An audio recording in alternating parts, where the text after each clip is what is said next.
반주에 맞춰 묵상 기도함으로 새벽 예배를 시작하겠습니다.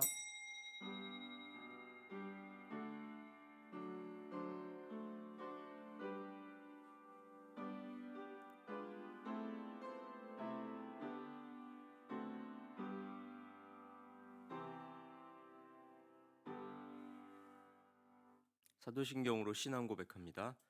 전능하사 천지를 만드신 하나님 아버지를 내가 믿사오며 그 외아들 우리 주 예수 그리스도를 믿사오니 이는 성령으로 잉태하사 동정녀 마리아에게서 나시고 본디오 빌라도에게 고난을 받으사 십자가에 못 박혀 죽으시고 장사한 지 사흘 만에 죽은 자 가운데서 다시 살아나시며 하늘에 오르사 전능하신 하나님 우편에 앉아 계시다가 저리로서 산자와 죽은 자를 심판하러 오시리라. 성령을 믿사오며 거룩한 공회와 성도와 서로 교통하는 것과 죄를 사하여 주시는 것과 몸이 다시 사는 것과 영원히 사는 것을 믿사옵나이다. 아멘. 찬송가 301장 찬송하십니다.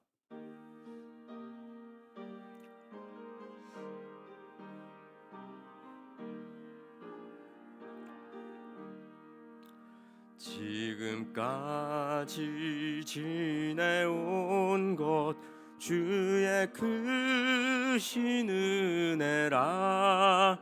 한이 없는 주의 사랑 어찌 이루 말하랴. 자나깨나 주의 손이 항상 살펴주시고 모든 일을 주 안에서 형통하게 하시네. 몸도 맘도 연약하나 새 힘 받아 살았네. 물 붓듯이 부으시는 주의 은혜 족하다. 사랑 없는 거리에 나 험한 산길에 맬 때 주의 손을 굳게 잡고 찬송하며 가리라.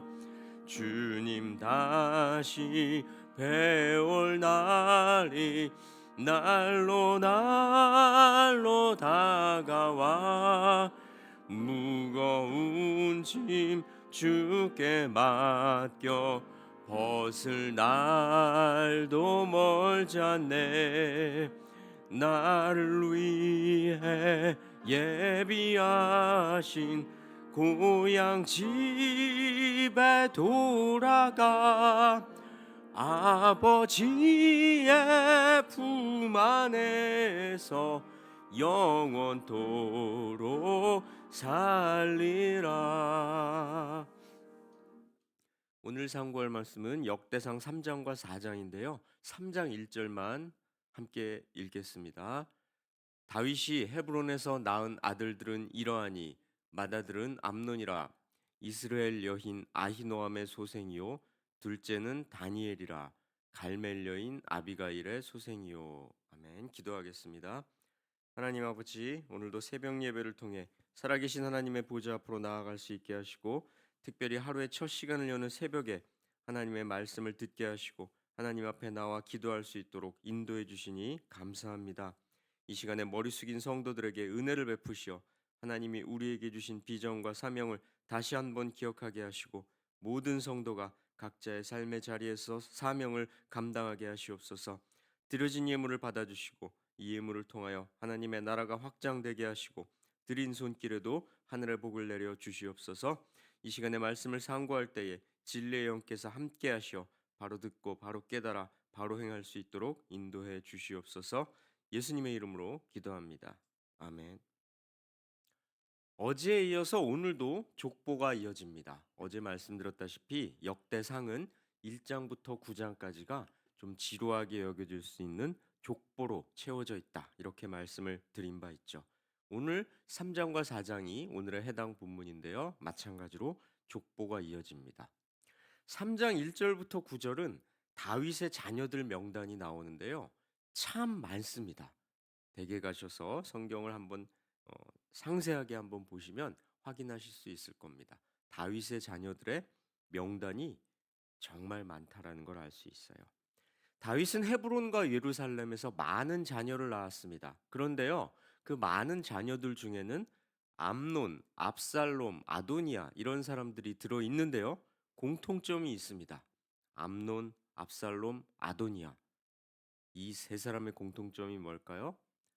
비극적인 최후를 맞이했다는 겁니다. 자, 이걸 볼 때 수많은 자녀들이 있었지만 그 중에서 비극적인 최후를 맞이한 자녀들도 있었다. 라는 게 우리에게 주는 메시지가 있다라는 겁니다. 번성 자체가 무조건 복은 아니라는 거죠. 과연 그렇지 않습니까? 우리 주님께서는 누군가에게는 재물을 좀 덜 주시기도 하고 누군가에게는 건강을 앗아가기도 하십니다. 그럼으로써 당신의 선한 역사를 이루시죠. 그러니 우리가 알아야 할 건 하나님께서 가장 좋은 것을 나에게 예비하고 계시다는 것을 믿어야 한다는 겁니다. 그런 믿음이 있는 자라면 내 인생에 어려움이 찾아와도 하나님을 원망하지 않을 거고요. 하나님을 신뢰하면서 굳세게 순종의 길을 걸어갈 겁니다. 암논, 압살롬, 아도니아 이렇게 아들들의 악행에도 불구하고 선하신 하나님을 신뢰했던 다윗처럼 우리는 하나님의 주권적인 역사 앞에 겸손하게 무릎을 꿇어야 합니다. 그리고요, 다윗의 많은 자녀들이 복이 아니었던 것처럼 무조건 많은 자녀들이 복이 아니었던 것처럼 오늘날 우리들에게도 영적인 자녀들, 믿음의 이웃들이 많아지는 게 진짜 복인 겁니다. 그래서 우리 자녀들을 신실한 하나님의 백성으로 길러내야 하는 겁니다. 이건 선택이 아니라 소명인 것이죠. 4장 9절로 10절 말씀을 함께 죄송합니다. 요 말씀이 지나갔고요. 예. 4장 9절로 10절 말씀 함께 읽습니다. 야베스는 그의 형제보다 귀중한 자라 그의 어머니가 이름하여 이르되 야베스라 하였으니 이는 내가 수고로이 낳았다 함이었더라. 야베스가 이스라엘 하나님께 아뢰어 이르되 주께서 내게 복을 주시려거든 나의 지역을 넓히시고 주의 손으로 나를 도우사 나로 환난을 벗어나 내게 근심이 없게 하옵소서 하였더니 하나님이 그가 구하는 것을 허락하셨더라. 이 말씀은 유명한 야베스의 기도인데요. 어머니가 고생해서 아들을 낳은 후에 이름을 야베스라고 지었습니다. 야베스는 하나님께 땅을 넓혀 주시고 환난을 막아 주시길 기도하고 응답을 얻죠. 그 결과 형제들 중에 가장 존귀한 자가 되었습니다. 성도 여러분, 야베스는 태어날 때부터 연약하지 않았을까요? 그래서 더욱 기도의 힘을 의지했을 겁니다. 여러분은 어떻습니까? 부족함이 있기에 더욱 주님께 매달리고 더욱 주님을 의지하게 된다면 그 부족함이 곧 은혜 아닐까요? 바울 사도는 내가 약할 그때의 곧 강함이라 이렇게 고백하지 않았습니까? 모든 부와 힘과 능력이 하나님께 있음을 아는 자라면 섣불리 행동하기 전에 말씀을 구하고 기도로 하나님께 아뢰을 겁니다. 이 야베스의 기도를 좀 더 살펴볼까요? 하나님이 그가 구하는 것을 허락하셨더라. 나로 환난을 벗어나 내게 근심이 없게 하옵소서. 이런 구절들을 붙잡고서 혹자들은 야베스가 복 달라고 하나님께 때를 썼다. 이렇게 풀이하기도 하는데요. 그것은 옳지 않고요. 여기서 야베스가 구하는 복은 하나님과의 언약을 말하는 겁니다. 자기 백성과 맺으신 언약, 약속을 지켜달라고 하나님께 호소한 것이죠.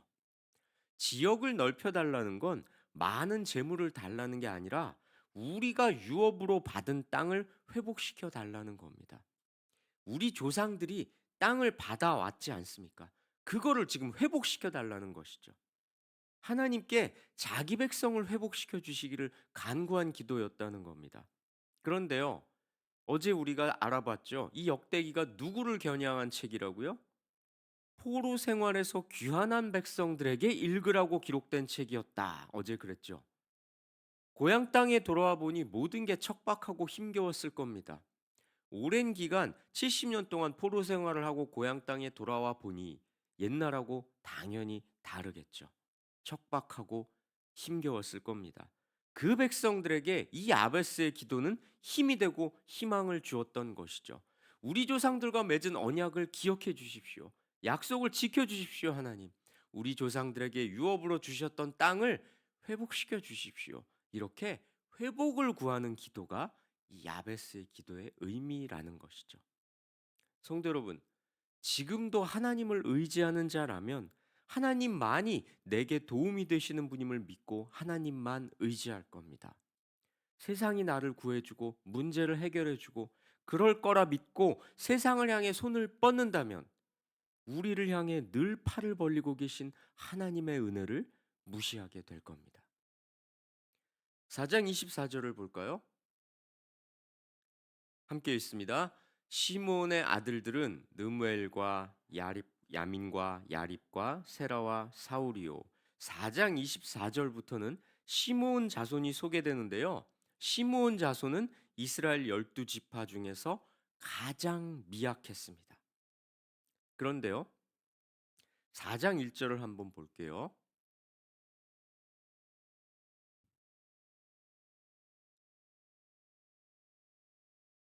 예.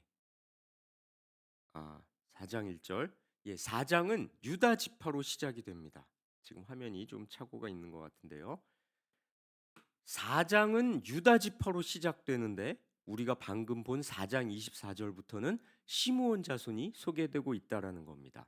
유다 지파는 이스라엘 12지파 중에서 가장 강성하고요. 시므온 지파는 이스라엘 12지파 중에서 가장 미약했어요. 자, 그러면 우리가 쉽게 생각했을 때 가장 강성한 유다 자손이 나오고 그 뒤에는 두 번째로 강성한 지파가 나오고 뭐 이런 식으로 성경이 배열되는 게 그냥 우리의 상식에 맞는 배열 아니겠습니까? 우리가 뭐 어떤 줄을 서더라도 어떤 등수를 매기더라도 당연히 그런 강함의 순, 어떤 능력의 순으로 차등을 둬서 이렇게 배열되는 게 기본적인 우리의 관습이고 이치죠. 그런데 이 역대상 4장은 처음에 가장 강성한 유다 지파가 소개되고 바로 이어서 가장 미약한 시므온 자손이 소개되고 있다라는 겁니다. 자, 세상의 기준으로 봤을 때 유다 자손은 힘이 셌고 시므온 자손은 약했는데요. 그들은 하나님의 명령을 수행하고 하나님 나라를 세우는 일에는 하나였다라는 겁니다. 이건 포로 생활에서 돌아와 정착하기 위해 힘겨워하던 이스라엘 백성들에게 중요한 교훈을 안겨줬습니다. 하나님 나라를 세우는 일에는 모든 백성이 예외 없이 참여해야 한다는 사명을 일깨워 준 것이죠. 성도 여러분, 우리 공동체 안에 혹시 강한 자, 약한 자가 있습니까? 그렇더라도 우리 모두는 같은 사명을 감당하는 하나의 공동체 안에 있습니다. 하나님의 나라를 이 땅에 세우는 일에 같은 소명으로 부름받은 형제들인 겁니다. 그러니 세상의 주변이나 조연으로 밀리거나 낙오될까, 비교될까 걱정하지 마시고 모두가 하나님 나라 역사의 주역으로 부름받았음을 기억하고 살아가야 합니다. 이 말씀 가슴에 새기시고 내 상황과 조건에도 불구하고 하나님 나라를 위해 헌신하는 일에 더욱 힘쓰시는 믿음의 권속들 되시길 주님의 이름으로 권면하고 축원합니다. 기도하시겠습니다. 하나님 아버지, 이스라엘의 족보를 통하여 하나님 나라의 사역에 기여한 사람들의 면면을 상고했사온데 오늘 깨달은 말씀 가슴에 새겨 주시어 말씀대로 순종하며 말씀 믿고 전진하는 복된 인생 살게 하시옵소서. 세상이 헛된 영화가 아니라 주의 복을 의지하고 주의 손을 붙잡고 살게 하시고 이 세상에서 추앙을 받는 것보다 하나님의 족보에 이름을 두는 사람으로 살도록 우리를 이끌어 주시옵소서. 이 시간에 기도하는 하나님의 백성들에게 긍휼을 베풀어 주셔서 넘어진 자들 일어설 힘을 얻게 하시고 질병으로 고통받니 치유해 주시고 낭망한 자들이 도우시는 주님의 손길 붙잡게 하시옵소서.